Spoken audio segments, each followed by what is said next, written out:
Pardon me, folks. Sorry about that. Hillbilly Scribbs with you with another one of these episodes of The Truly Bizarre World. Now, this is a show that's exclusive on the Feeding the Monster podcast feed, YouTube's channel. Yeah. And for those of you that have been keeping up with the show, you know that what we do here is I put on my thinking hats and I do my investigating research and try to find the answers to the questions that maybe we didn't even know we needed to be asking. Yeah. So, as you know, most of the episodes we've done so far have been dealing with them there cryptids. So, I thought this week we might do something a little bit different. And don't you worry, we'll get back to the cryptids in time. But this week I thought we might switch it up a bit. And we were fortunate enough to get our first fan call in with a question and topic for the show. So we're going to be going over that. And then the back half of the show, we're going to introduce a new segment called Hillbilly Science. And I'll explain more on that when we get there. What y'all say we get this show started? Episode 6, Fan Calls and Hillbilly Science. Now, our first fan call-in comes from a feller named Pete Rich. And you know what, folks? Pete has a pretty dang good question. What y'all say we take a listen? Hey, Hillbilly. It's your pal Pete from what you might say over on the Discords. For being such a pleasant place to have conversation, it's a bit odd. It's called Discord. Anyways, I've been enjoying your episodes of Truly Bizarre World, but every time I watch them, my two dogs stare at me unlike they've ever stared at me before. I'm just wondering if I should be concerned that they've been possessed by a Skrull or some other being I should be cautious of. Hope to hear from you soon. Thanks. Yeah, that's a good question. Now, in this situation, I'm actually going to back away from the theory of it being Skrulls or alien pod peoples on account of, so far, I ain't found no concrete evidence that them there pod peoples or Skrulls are able to take over animals. Now, that may change, but as of right now, I ain't found no evidence for that. But I was able to find out something pretty interesting. Now, what I was able to discover was in the animal world, or the animal kingdom, whichever, animals got something that we don't got. Now, as people, we got different senses. Like we got a sense of taste, and sense of sight, and a sense of taste, and a sense of smell, and a sense of hearing, and a sense of taste, and a sense of touching, right? So we got like 9 or 10 senses, I reckon. Now, animals got an extra sense called the sixth sense. And, this is really common like in dogs and kitties. It's also sometimes common in young children.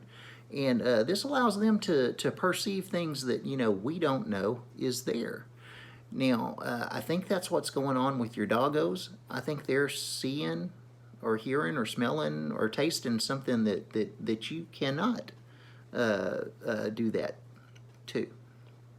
But, what I'm thinking is, and this is all scientifically proven, my roommate Jeff, his sister is a veterinarian, a doctor of animals. And, I ain't really run this by her, but I'm sure if I called her, she would verify all of this. So, yeah. Now, what I would say is, the big question is, what are your dogs sensing? Now, I've come up with a couple of possibilities, but I'm leaning more toward one of them than the other, and I'll tell you why in a minute. But the first possibility is, it might be some sort of trans-dimensional portal there in your, wherever you're watching my videos. There might be one of those there, and it could be that your doggos are sensing that, and that's what they're staring at, and it just happens to be next to you. Now, the thing about trans-dimensional portals is you don't really got to worry about it too much. You're not going to get sucked in or nothing. Now, the trans-dimensional portals, as we all know, are what the woolly boogers use to travel all over the globe. They're able to, go from our dimension to another dimension, and then from that dimension to, wherever they're trying to get to, But yeah, everybody knows that. But anyway, people ain't able to go into those other dimension through the portals by themselves. You have to be escorted by a woolly booger. So unless there's a woolly booger there watching my videos with you, I don't think you got to worry about that, Pete. So that kind of brings me to the other option. Now, the other option is maybe they're seeing some sort of spirit or ghost or specter. Now, the thing about spirits and ghosts is people are able to sense the spirits and ghosts of people, right? I mean, there's photographs and videographs to prove this. I'm sure you've watched ghost hunters before. They do it all the time. And, the thing is, if it's not a people spirit, people can't see it. So it could be that your dogs are seeing the spirit of another animal. And this is what I found out about that. As you can see from these artist renderings, the ghost of dogs have been around for a very long time. There have even been books and documentaries made about these things. Yep. And that's what I think you got going on, Pete. Talking about extra senses, I actually do have an extra sense myself. It's a little something I call my hillbilly sense. And when I was doing my investigating research, when I started looking into the ghost dog phenomenon, my hillbilly senses started tingling. So I'm pretty sure that's what you got going on. And as long as these things aren't bothering you, I think it's fine to coexist. As long as your dogs are just staring at them, I don't think you got a problem. Now, if your dogs start behaving aggressively, then, you might want to contact your local shaman or voodoo priestess or rabbi or priest or imam to come do a exorcism and, and find these things a new home.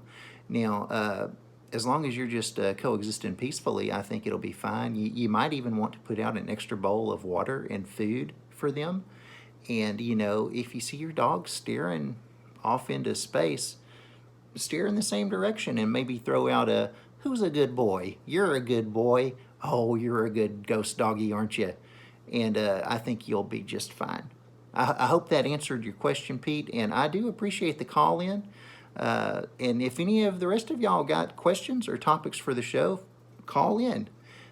You can use the Anchor app to do that, and we'll go over how that works here in just a minute. Or you can leave a question right down there in the comments, okay? So moving along to the last part of the show today, we're starting something new. This is a little thing that I'm calling Hillbilly Science. And, right now I got a roommate and I got a place to stay, but, there have been times when I've had to live off of the grid, as they say, and you never know when things are going to go south and you got to get off the grid. Y'all know what I mean? So like if you're ever in a situation where, you see the black helicopters circling and you know that maybe the super secret government agencies are out to get you, to experiment on you and do stuff to you, then and you got to get out of Dodge, it's important to know how to survive out on your own and how to be self-sufficient. So we're going to start doing some segments called Hillbilly Science, where we'll do experiments and find out the best ways to live off the grid and be as self-sufficient as possible. So for our first experiment, I got my roommate Jeff to help out, and what we're going to do is we're going to see if we're able to make him produce his own milk. Yep, you heard that right. We're going to see if he's able to produce his own milk, and that way, if he's having to live off the grid, he'll have something to put in his coffee.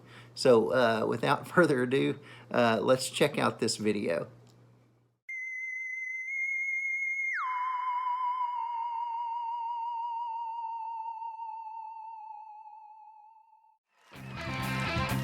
My milkshake brings all the boys to the yard. They're like, it's better than yours. Damn right, it's better than yours. I can teach you, but I'd have to charge. My milkshake brings all the boys to the yard. I'm ready to see your All right, guys, this is going to happen. This is the stuff right here. It's supposed to help with my lactation. Is that right? So I'm going to put in some water and then we're going to do it. Some individuals may experience occasional loose stools. Everything else I think I can roll with.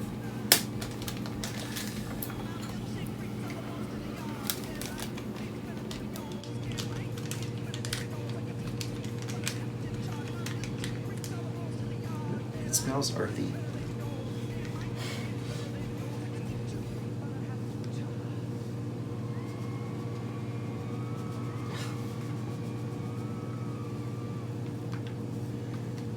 Now I've been warned that this stuff tastes really, really bad. Maybe bad enough to make me puke.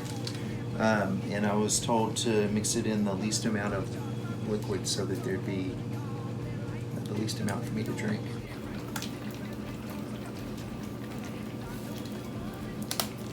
All right, are y'all ready?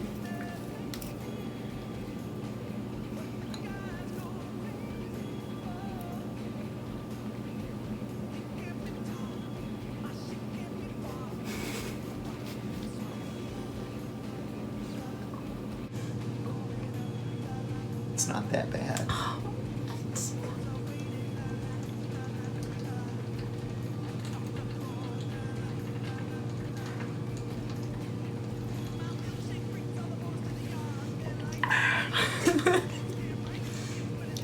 It's not that bad. I don't know why you didn't like it.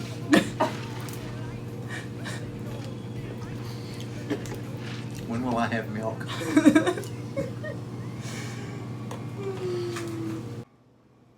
To learn more about lactation, and lactation supplements, please visit the Feeding the Monster podcast feed and check out our latest episode of Are We Wearing Pants? My milkshake brings all the boys to the yard. Their life is better than yours. Damn right, it's better than yours. I can teach you. Yeah, right? I believe next time Jeff goes into work, he's going to drink some more of that stuff. So, you know, maybe here in a couple of weeks, we won't even have to go to the grocery store to get our milk. So I will keep you guys updated on how that goes. Now, to get the full story on Jeff's experiments with lactation supplements, make sure you check out the latest episode of Are We Wearing Pants over on the Feeding the Monster podcast feed. This is the main show, the flagship show. It drops every Friday, and it's the show where, Jeff and Mark and Thomas and John and Corey all get together, and man, those guys tear it up. It's good stuff. You should check it out. And while you're over there, check out my show that drops on Mondays, the Hoot and Hollar. And then on Wednesdays, you can check out the Rantings of a Maniac with Mark Meyer. And on Thursdays, you can check out the Positive Power of Geekin' with Corey Morissette. All good stuff. And we've got a few other shows too, and we're still kind of shuffling them around and finding a new home for them, but there's always some new stuff rolling out over on the podcast feed, so check it out. Now, if you've got a story or a topic idea for the truly bizarre world, the best thing to do is to download the Anchor app onto your mobile device. And you can go on there and look up the Feeding the Monster podcast feed and leave us a voice message. And, it's just like making a phone call and leaving a message, except for you only got a minute to do it. And you know what? That's actually a good thing because it keeps the super secret government agencies from tracking your calls. That's right. And just like I said earlier, you can also drop questions or topic suggestions in the comments right down below this video. But that's really all we got for this show, so I hope y'all enjoyed it. I hope you learned a lot. I know I did. And I can't wait to see you guys next time. Until then, y'all keep it real, y'all keep it weird, and y'all keep it glorious.